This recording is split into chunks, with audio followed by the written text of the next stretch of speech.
Welcome to Next Economy Now.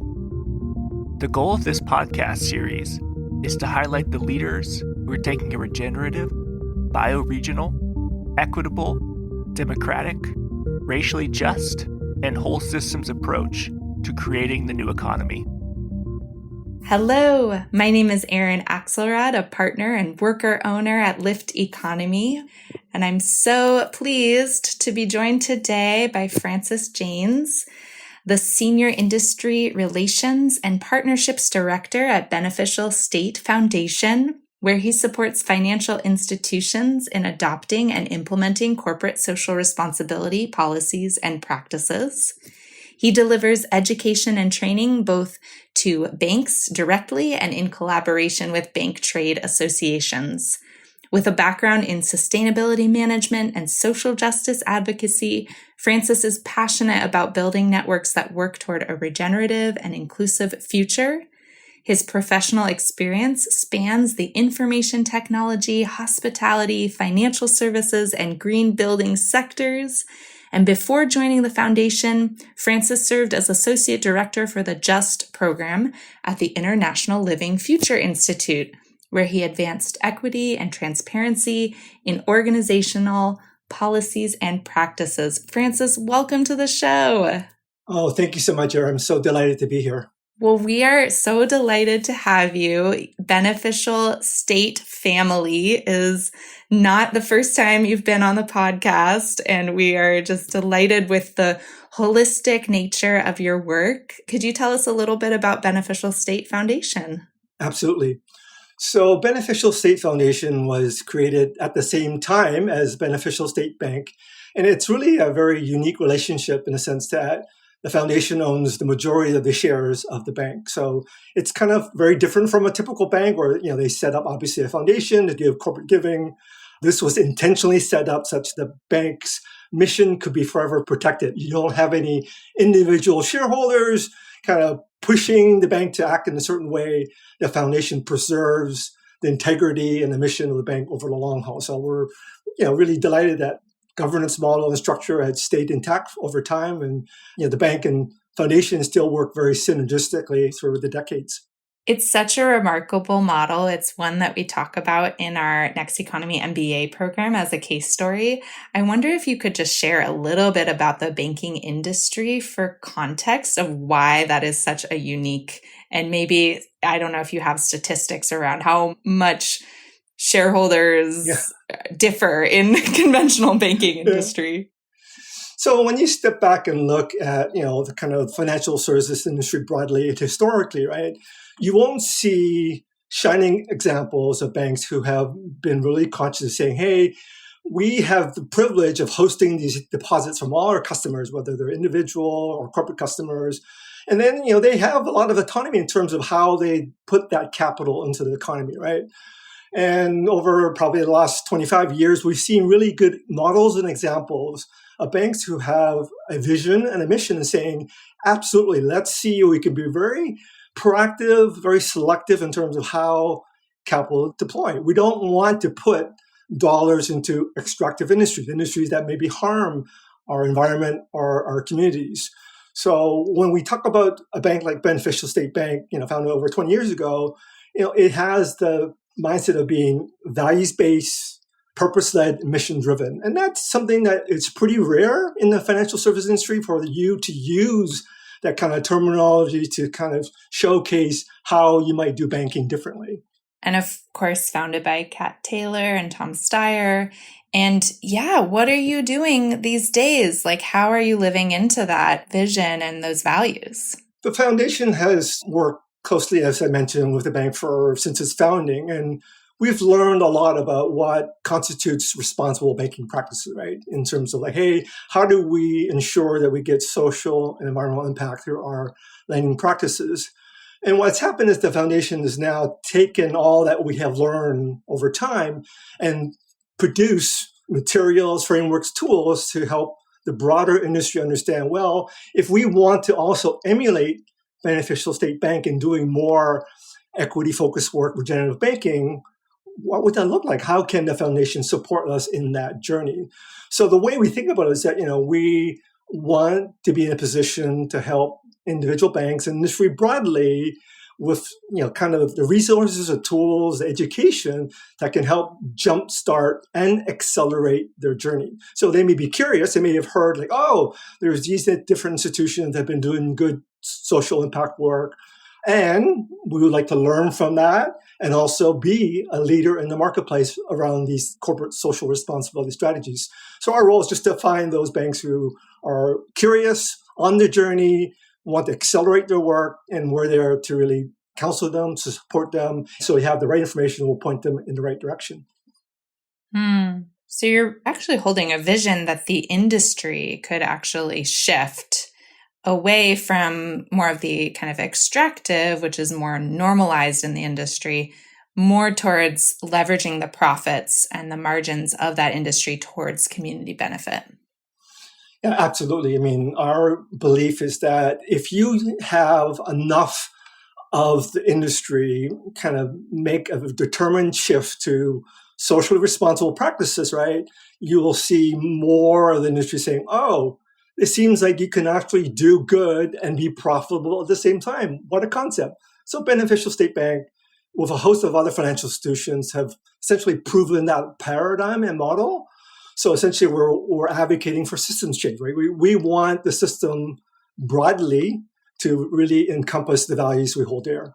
So since you've proven that model, what do you think are the primary barriers holding that back from coming to fruition? Is it just inertia? Are these like evil people? No, they're not evil people. I think that when you look at a traditional classical bank, they come with the purpose, hey, we're going to establish this financial institution to serve our community needs. And they haven't thought about, well, how can we be really thoughtful in terms of how the capital is deployed such that it solves for social inequities, like closing the racial wealth gap. It does solve for issues of climate. So can we shift more of our capital into, green organizations that are focused on climate action, for example? So it is our belief that, insofar as that you can shine a light on these specific examples of how to do banking in these socially and environmentally positive realms, I think there is a sense that they will, okay, I understand that we can be more than just a traditional banker. We can be, in fact, a social enterprise. Could you take our listeners in for a minute into sort of like the day-to-day activities of what that looks like, how you influence that change, maybe a couple initiatives that you're running right now that could kind of give folks a picture of like, oh, how does that change happen? What does it look like? Sure. So I've spent quite a bit of time with senior leaders with the banking trade associations, right? They're very powerful. Almost every bank is part of both a state trade association or a national association like the American Bankers Association.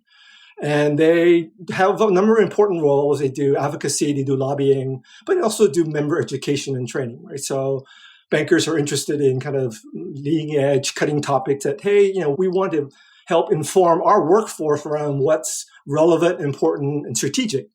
So we've nurtured those relationships with senior leaders at these trade groups, and they are very generous to us in terms of inviting us to conferences where we get to sit on panels and talk about these issues, whether it's climate or corporate responsibility or stakeholder capitalism, whatever is topical and timely at the moment. We get an opportunity to speak to those issues to a pretty broad audience. And in that realm, we sometimes will have banks approach us directly saying, we were really intrigued by some of the programs and services you're delivering to industry. How can we work with you? How can we learn from you?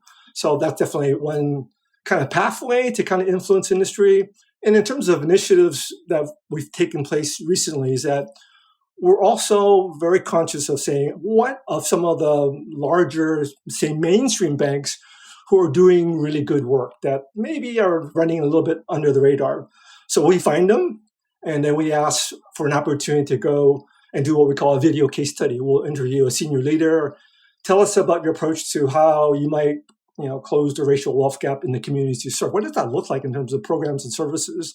So we interview them. We talk to some of their clients, and their clients will tell their story in terms of, hey, I've been seeking a bank that cares about our community needs. And then in that scenario, when you have a bank giving their perspective in terms of the strategy and then kind of blending that in with a customer who says, this is what I've experienced working with a social impact bank, it's a pretty rich story that we think will resonate with the industry broadly. I'd be curious if you could share some of those Sure. stories or Yeah, who absolutely. yeah, I mean, it sounds like listeners Yeah. could go deeper, but just to give a taste. Yeah, so I can't disclose the name of this bank quite yet. It's going to be the actual video case study will be released in 2026. But it's one of the top 25 largest banks in America. And what they have developed is called a place-based investing strategy. And what they've done is said, okay, we would like to have communities from around the country in our footprint submit an application to say, we have an economic mobility plan, vision, and strategy, and we would like to partner with a larger bank to help us achieve our goals, right? So the bank would then evaluate all these applications from these various communities. And it so happens that for a lot of these communities, they are historically redlined. These are communities of color. They are low and moderate income communities. And this very large bank would have looked at these applications and say, wow, we've got a lot of interest for this kind of long-term strategic relationship. And what I think is powerful in our particular case study is that the bank would be the first to tell you that they need to develop a better agenda in terms of community engagement and truly listening to the needs of the community. So this bank has partnered with a lot of national, regional, and local groups to be able to help kind of translate community needs into what the banks can actually tailor and customize in terms of products and services. So I think it's a really powerful story saying, hey, a bank doesn't have to be reactive to customer needs. They can be proactively looking at what the community has already identified as a true community and then being able to listen deeply and then provide the kind of customized services and products that the community has been asking for a long, long time, but they felt heard now for the very first time. Francis, because you have such a diverse background, I'd be curious for you to share with us, how did you connect with Beneficial State Foundation? How did you come to do this work? Sure. So I have a 10-year background in financial services. I started off with a regional credit union and then moved on to a large national bank. And then working in kind of a traditional corporate banking system, it feels really transactional, right? Whereas the credit union was very membership focused, relationship based, the larger banks typically have a kind of transactional mindset. And that's just not my ethos and that's not how I work. So I was really open to the possibility of finding a financial institution that at its core wanted to solve for environmental, social, economic justice, right? That was like a really big question on my, are there such financial institutions in the marketplace? And I was fortunate to find a financial institution called Shore Bank Pacific, operating out of Oregon and Washington State, that eventually became Beneficial State Bank after some acquisitions and mergers. So that was kind of my very first taste of working with a social impact bank. Learned about the foundation. I worked at the bank for a number of years, a role, as you mentioned in my bio, with the Living Futures Institute. And then they were thinking about expanding their work in terms of, hey, now that we have an understanding of tools and education we can share with the industry, we need some individuals who would work with us who can actually interact with the industry directly, who knows the industry and how they want to interact. So that's kind of like coming full circle, working in the bank, stepping away from the bank for a while, and coming back to work for the foundation. It's been kind of a fascinating journey. I wanted to ask you about going back to this notion of transforming the industry. There has been a lot of movement around divestment campaigns, move your money campaigns.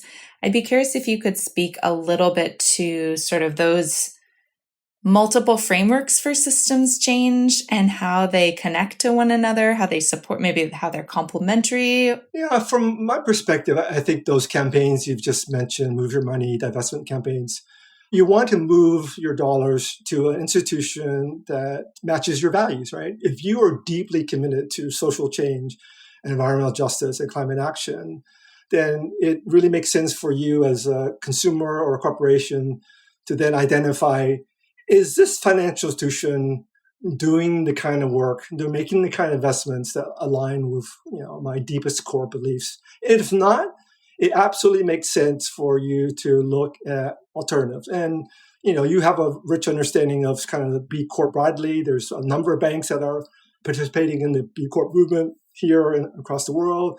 There's the Global Alliance for Banking on Values, which is a very powerful global cohort of mission-driven banks. So, we have really good examples for anybody wanting to shift their capital today to move some of their capital, all the capital of it works for them, so that eventually over time it puts pressure on the larger bank to say, wow, we're seeing these outflows of capital. Why is that happening? Where is it going?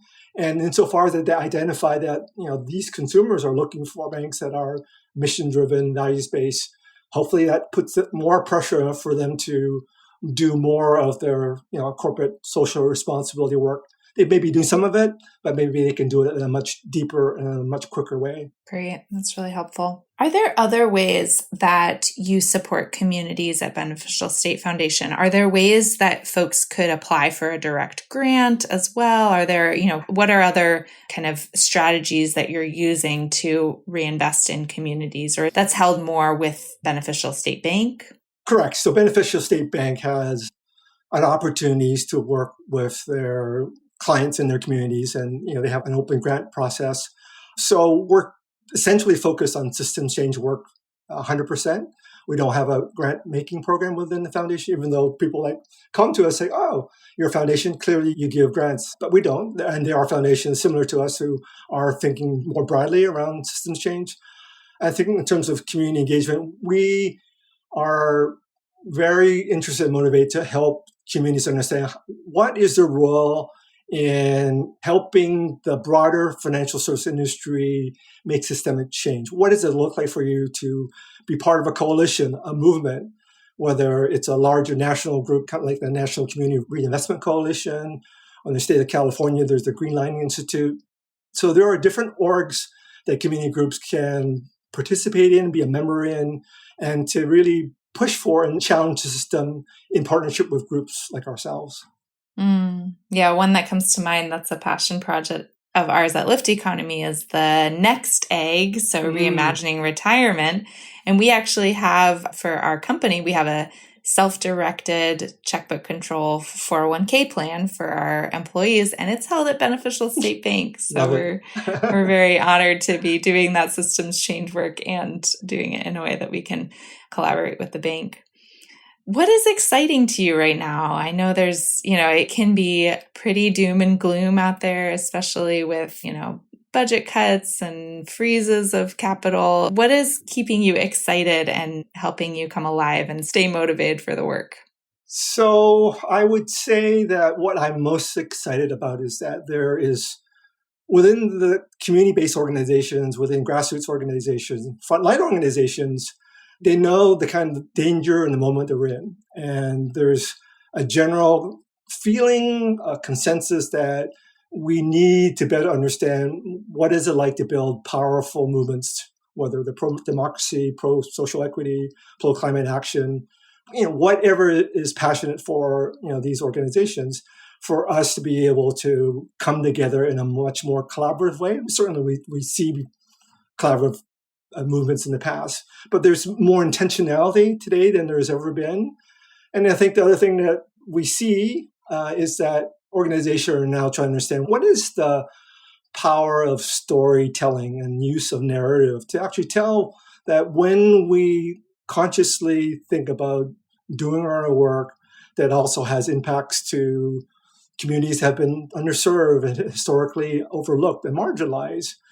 Can we do our work, but also serve a much broader social need? So I think those kinds of conversations are happening everywhere. Whenever we show up at conferences or symposia, that's like a really important conversation. What does it look like for us to be more aligned, and where can we share resources, and how do we push back against this very dangerous shift in terms of the agenda for social justice today? Thanks for sharing that. Riffing off of that comment, are there particular barriers that you're particularly concerned by obstacles or challenges that you're facing that you're like, I think other people should be noticing these and paying attention to these as well? Yeah, we're still trying to accumulate, I think, good data and research that affirms when you're long-term, strategically committed to corporate responsibility, that gives you a long-term competitive advantage. And we're wanting to get a sense of whether, and not just within banking, but in corporations generally, are they staying the course? And if so, what is the rationale for doing so? So I think it's important for us to see what senior leaders at businesses everywhere, how they're absorbing the moment and then sort of calibrating or not. And then also affirming that what they've done historically around these important topics continues to be a strategic underpinning for their work. And that we choose to do it because it allows us to be the best version of ourselves. And I think that's something that, we're always excited to share and to advocate for when we are in larger settings.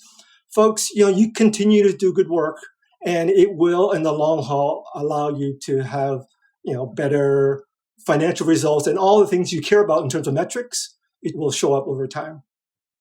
And so you still feel like there might be a barrier or like a cultural barrier for folks to not realize that that is the case, that we can uphold our values and be profitable, sustain financial viability.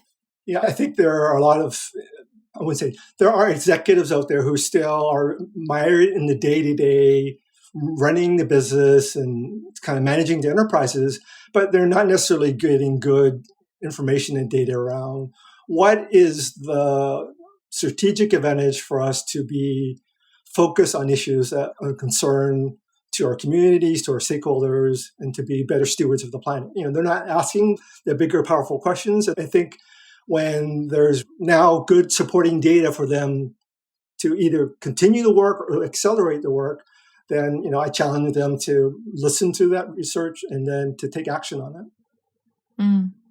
It's such a challenging thing, I think, for listeners to put themselves in an empathetic place around a CEO of a large multinational bank that has a huge salary comparatively. Right.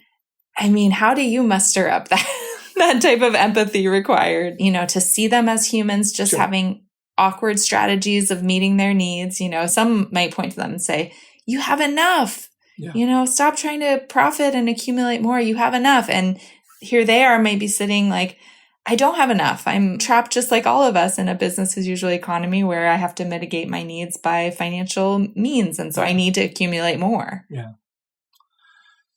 I do have empathy for senior leadership in terms of, they have extraordinary pressures quarterly, if they're publicly traded, of course, from Wall Street. They have pressures down from their board of directors. They have pressures coming up from below with their customers and their employees. So there's definitely a lot on their plate. And I don't begrudge any of them for high levels of compensation and stock ownership. And what I would ask them in return is that given that you've been given both a position of power and influence, what does it look like for you when you've completed your career and look back at your life journey as a senior leader in a financial institution? What have you done personally to be able to deliver better outcomes for the communities you've served and the employees you've hired, right? So I challenge them to say, is there more that you can do beyond just running a well-managed financial institution? Can you also solve some of our longstanding historical, large social, environmental, economic inequities? Yeah. Incredibly well said. It's like I have a mentor, Pandora Thomas, who is a permaculture teacher and the founder of Earthseed Farm in Sonoma County. And she's been known to say, meet people where they're at, but don't leave them there. And, that's incredibly hard work. We sometimes consider that the hospice work, the work of hospicing out the old aspects of the economy that are no longer serving us. Yeah. It's incredibly hard work. So I'm just appreciating you so much for doing that work, helping push bank CEOs and executives to leave a more impactful impact, to leave a more life-affirming legacy. as we bring our conversation to a close, is there anything else that you would like to leave our listeners with that they should remember about Beneficial State Foundation? How can they get involved and support your work? So definitely check out the website. It's beneficialstate.org, pretty easy to find. And you get a pretty good sense of our key programs, initiatives. And we're certainly advocating for individuals or not-for-profits or corporations to think deeply about their current relationship with their bank, then see if it serves them, right? And if not, again, divert more capital to those banks that are, in fact, deeply passionate around solving some of our entrenched issues that we face day in and day out. Yeah, I mean, I get this all the time where I meet with a values-aligned institution, I'm working with them, and then I'm like, oh, this is a huge institution. They're banking with fill in the blank. Right. Why haven't they moved their money yet? So is that something where they could reach out to the foundation for support in even potentially moving their money if they have sufficient assets to justify your time working on that? Absolutely. Be very, very pleased and happy to support, any organization, any individual if they're like, I'm interested, but don't know where to start. We're happy to have that conversation. Amazing. Well, Thank you for that. It's such important work, like I said. And so we'll link to those links in the show notes. Keep up the great work. And I guess any other sort of movement-oriented tips or tricks that you would want to leave our listeners with? Sure. There's one book that's come out fairly recently. He's somebody we know very well. He works for Next City, a digital online publication. It's called The Banks We Deserve. The author is Oscar Perry Abello. The Banks We Deserve is the book. It's about 100 pages, so a pretty easy read. And it does give a good historical context on kind of the social purpose, social impact banking movement. And I think it will help a lot of your listeners to understand, we have good examples of what this looks like in practice. Maybe we should align and partner with these types of institutions that are highlighted in The Banks We Deserve. Amazing. That's so helpful. Well, Francis, thank you so much for taking the time to speak with us today. Please continue to share ways that we can amplify your work and collaborate and partner. And just so grateful for all you do for climate resilience, for the racial wealth chasm, for local economies. I really appreciate you. Thank you for having me, Erin.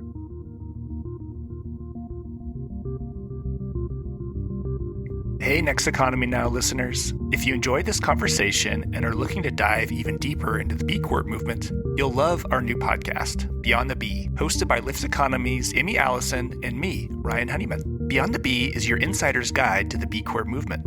You'll learn about the new B Corp standards shaping our community, how the B Corp movement is navigating the various tensions and challenges of growth, and how businesses like Patagonia are putting their commitments to people and planet in practice. Check out our latest episodes and free resources at lifteconomy.com/beyond. You can also subscribe to Beyond the B on Apple Podcasts, Spotify, YouTube, or wherever you get your podcasts.